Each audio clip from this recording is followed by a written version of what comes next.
So today I'm going to be adding some more coins to the typeset album, and I have 3 coins here that I recently purchased, and one of the coins is going to be on this first page with the half cents and small cents, and then another coin is going to be on, let's see, is it on this page? I believe, nope, it's going to be on the dime page, and then the third coin will be on the dollar page. So I'm going to get us zoomed in so we can have a better look at the coins.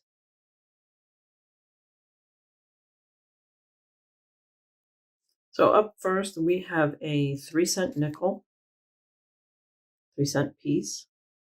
And these were produced from 1865 through 1899. There was also a 3-cent silver. The one I'm going to be adding to the album today is the nickel version. And the year that I have for this coin is 1865. So the first year that they made these coins. And I'm going to take it out of the holder.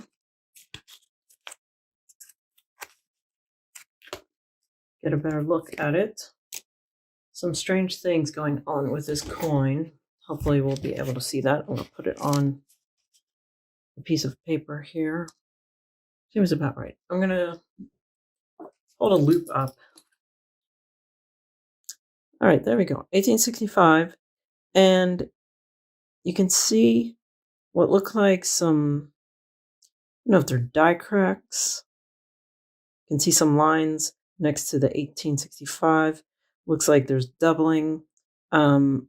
I don't think that's from being, I think that's machine doubling, which is different than die doubling. Some of the letters, like the S at the end of states, is very weak.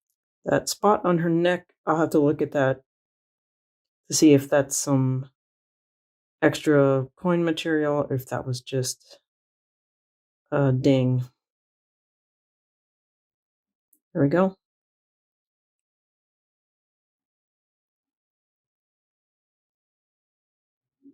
So overall, nice condition. I think it's just a weird strike. Hopefully it's not a counterfeit. And I can't tell if it's been cleaned or not. I'm not going to have this graded or anything, so I'm not too worried about cleaning. This, point to it here, that little bump there, that is raised, so that's like die cut. And then the other things I was talking about, get some more light on this. You can faintly see these lines all through here. And I don't know what that is, if that's when it was struck. And again, the doubling there, I think is different than die doubling, machine doubling. And I don't really know the difference. I looked it up. I really couldn't distinguish the difference between machine doubling and die doubling. And so this coin, this is the 1865, and it's the Philadelphia Mint. Pretty high mintage on these, 11,382,000. And as far as the condition of this, so good for would be date and legends, complete, worn through, and the 3 on the reverse worn. Well, we can see the date and the legends, and on the back, the 3 is visible.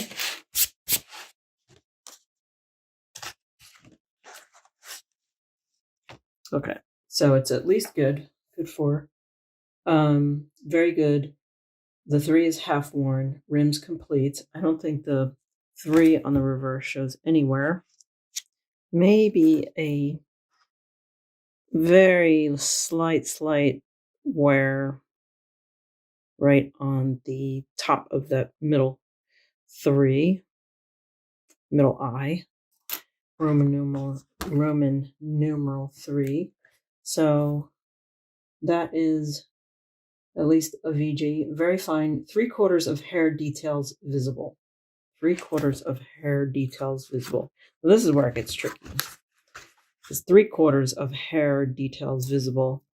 That looks like all of the hair detail is visible. Maybe right there a little bit of wear, but you can see the details.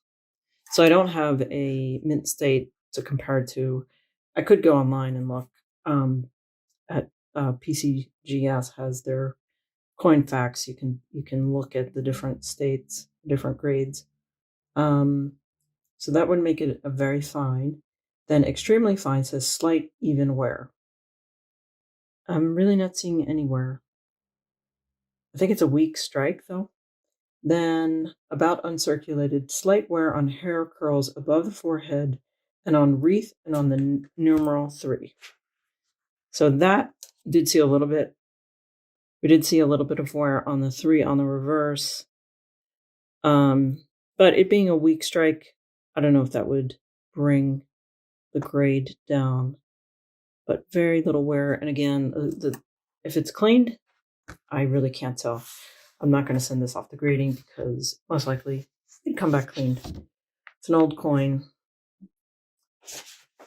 Likely to have happened in its lifetime. All right. So this is going to go right there.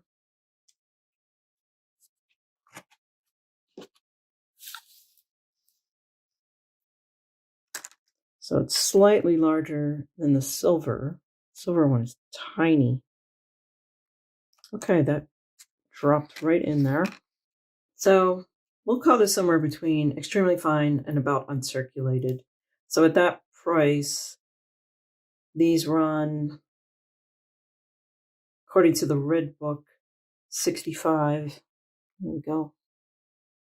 65, between $50 and $65. And according to my spreadsheet, I paid $18.59. So I think that was a good pickup. I did pick up one of these in a PCGS slab. However, it's AU details cleaned, and I have a set registered on their website. It dropped the overall rating of the set. It went from like maybe a 68 down to a 40. So I was like, oh, I don't want to add that coin. So I'm pretty sure I'm going to return it. Can't see it here, but there is a little bit of corrosion right down there. And that was something was not visible on the auction. And it's a reputable seller on eBay, so I'm sure they will have no problem issuing a refund. Otherwise, it's in very good condition. Let's get us zoomed back out. All right, the next coin we have to add is this. Let me check the date. 1916 Barber dime. And some of you might recognize this logo, Treasure Town. Christian Arch has great videos on YouTube and also does live auctions on Whatnot, which is where I purchased this. And generally, all the coins I've gotten from him, I've been very happy with. All right, let's get this out of the folder.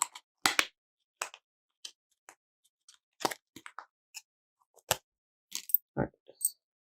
So this is going to go on the third page, the dimes page. Actually, it has dimes and quarters. Let's try to determine the grade on this coin. So I'll open the book, the red book, up to the dimes. So the Barber dimes, there are quite a few coins that have the design. There was the Barber dime, Barber quarter, Barber half. Is there a Barber dollar? Let's see.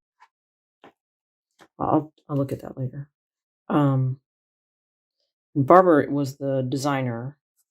It does not refer to the person on the coin. The person on the coin is actually Lady Liberty.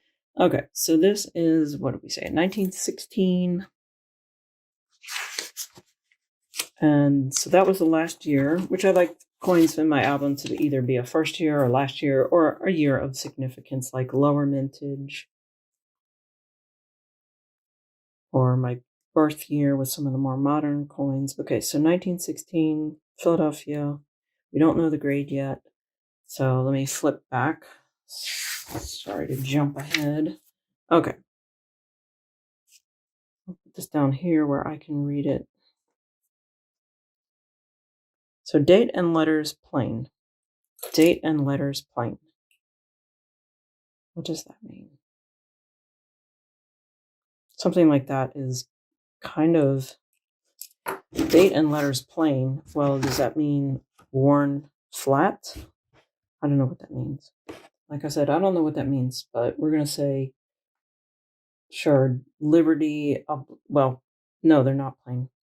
And then Liberty obliterated. I can see some of Liberty there. Probably most of it. Okay, so next, it would for fine, or for very good, some letters visible in Liberty. So yes, it meets that criteria. So what's the next? Fine, letters in Liberty visible, though some weak. Yep. Very fine, letters of Liberty evenly plain. Again, I don't know what they mean by plain. And then extremely fine would be all letters in Liberty sharp, distinct, headband edges distinct. No, so Liberty is not distinct. The headband, you can see the edges. And so I think it's at least a fine. Okay, so 1916 Philadelphia in fine condition. There were 18,490,000, and fine is right here, $10. And I think I paid more than 10. So according to my records, I spent 19, but I also put the value at 20. So I'm not sure, maybe I went to PCGS and looked at their value. Okay. Get this annoying plastic out of the way.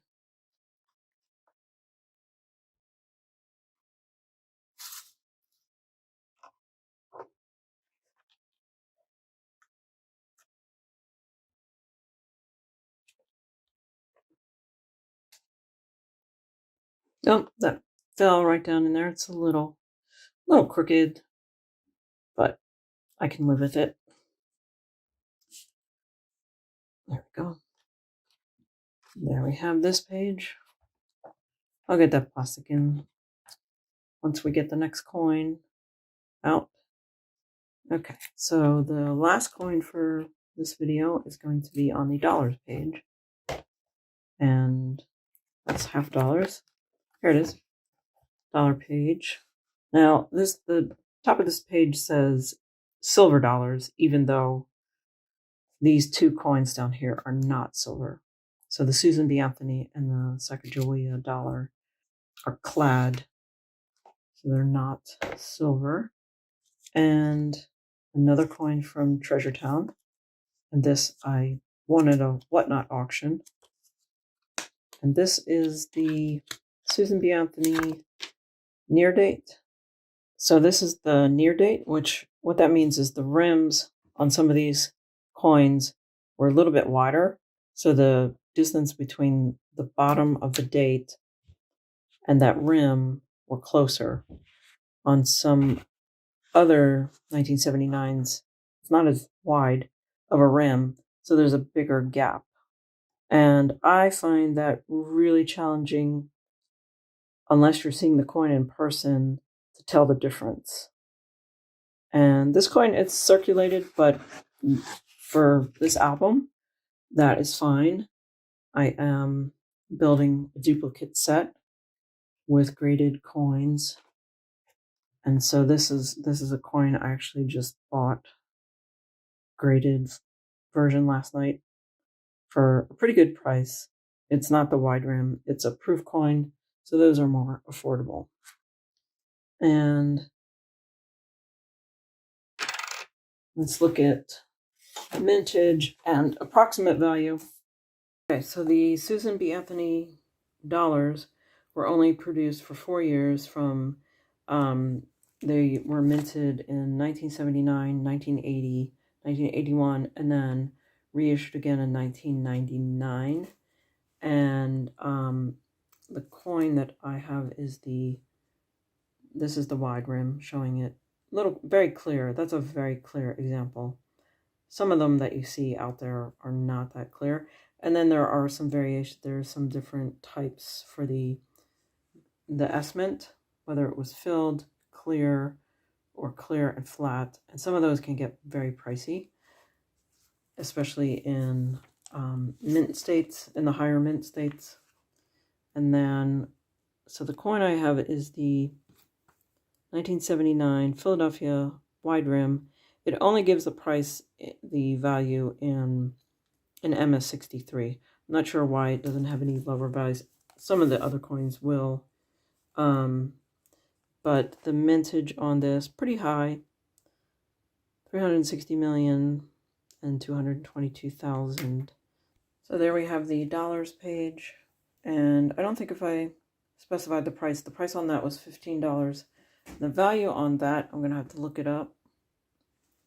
So at the PCGS website, they have it valued at they have it valued at 12 for an XF40 and an AU50 13. I'm not sure. Maybe I could have found that online somewhere cheaper, but I like supporting other YouTube channels, and I feel it's a good way to support someone's channel that you watch their videos. Watching their videos is a good way to support them, but then extra income is also good. And so there we have 3 more coins added to the album, slowly but surely, working our way through. Have 1 on this bottom row, and then the bottom half of the page is filled. There's way more coins at the bottom of this page than there is on the top half, but as I mentioned many times, those are going to be pricier. Haven't added anything to this page in a little while. And then we added the Barber dime. And then we added, of course, the Susan B. Anthony. So thanks again. Thanks for watching. And I will see you on the next one.